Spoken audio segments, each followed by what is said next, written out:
The Luton Irish Forum is a registered charity set up in 1997 for the Irish community originally, but over the years we've extended to working with cross-community. We provide a range of services including welfare support, cultural services, social activities and volunteering opportunities. Some of those services include support for people applying for welfare benefits, support with returning to Ireland, applying for a passport. We organise the annual St Patrick's Festival, now going for 20 years. We run workshops in schools and community venues. We provide 13 social groups from baby and toddler to computer class, calligraphy, art, and there's something I think for everybody there. And we finally support volunteers to get involved, and the volunteers this year won the Queen's Award for Voluntary Services, and that was for exceptional achievement in providing volunteering. Our service users range from 0 to 90 plus. We provide baby and toddler for the smaller ones. We provide community activities for the bigger kids, and we work right across age groups and across communities. The largest cohort will be our older Irish community, and there's roughly 3,000 of those living in Luton, Dunstable and Houghton Regis area. So the COVID pandemic has had a huge impact on our service users, our staff, our volunteers, and the general public. In terms of our older service users, it means that many of them are shielding and hence are housebound. They're nervous about using public transport.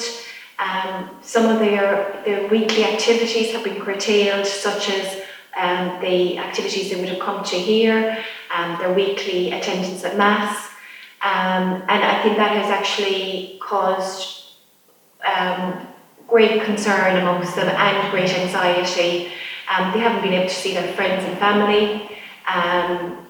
So many of our users have family in Ireland as well, and they would be going into nearly 12 months now of not having seen family members. But it just doesn't just affect the older Irish members of the community, it affects all the community. It affects younger kids, it affects our staff of all ages, and I think we'll be really pleased to see when the vaccine comes that people can actually go back to some sense of normality. As soon as we got news of lockdown, we decided that we would actually close our social activities. We felt that even though some social activity was allowed, we didn't want to do anything that would cause any additional risk to the community. So we thought of ways of supporting people who were housebound and shielding. So we started a shopping service. We recruited a number of volunteers to actually shop for people and deliver to their doorstep. We were inundated with people who wanted to help, not from just the Irish community, but from the community at large. They were also able to pick up pharmaceutical supplies. We also started a befriending by telephone service and reassurance calls, and one of our volunteers was making up to 150 calls a month. We changed how we did some of the usual things. So instead of seeing welfare clients by appointment, we spoke to them over the phone. If there was things that had to be dropped off in an emergency, that was accommodated. We extended our befriending service. So instead of people seeing each other face to face, it was by telephone only. We upped our online communication. And we started looking at ways of how we could engage with people and keep their morale up through funny memes, cultural activities, and also including kind of NHS and government information on COVID. We extended our newsletter offer. So instead of it being bi-monthly, we created a monthly special, and it wasn't just the online activities, which everyone was expecting people to engage in. It was the offline, so it was suggestions of activities, crosswords, puzzles, and that seemed to go down quite well.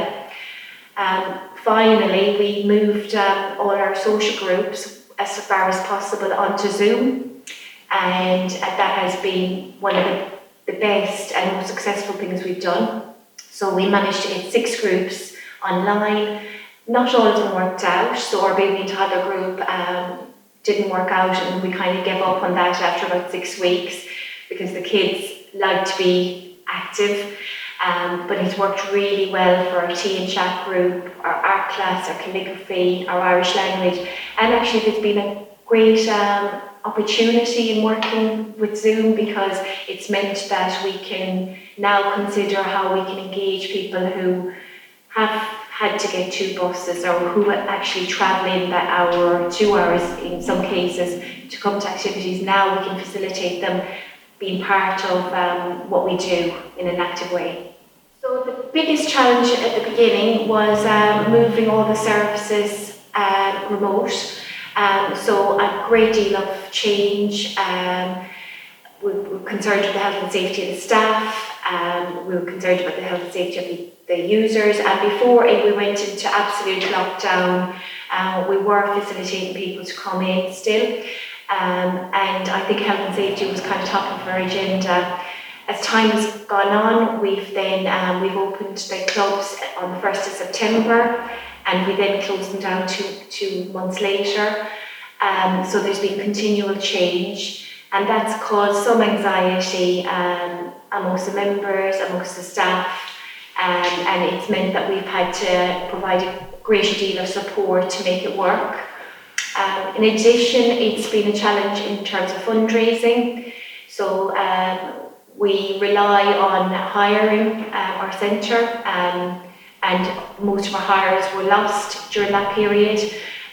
So we've had to get creative in other ways of fundraising. So we've had to increase our funding applications, but there's been great support out there through the National Lottery, through the Irish Government, and through other trusts and other initiatives. And I think the final issue has been, I suppose, how everything has moved online, and that doesn't quite work for everybody. Some people struggle with that kind of engagement, and the changes. So what we've had to do is we've had to consider the members, we've had to consider the staff, and work with them to make it all work for the benefit of the community.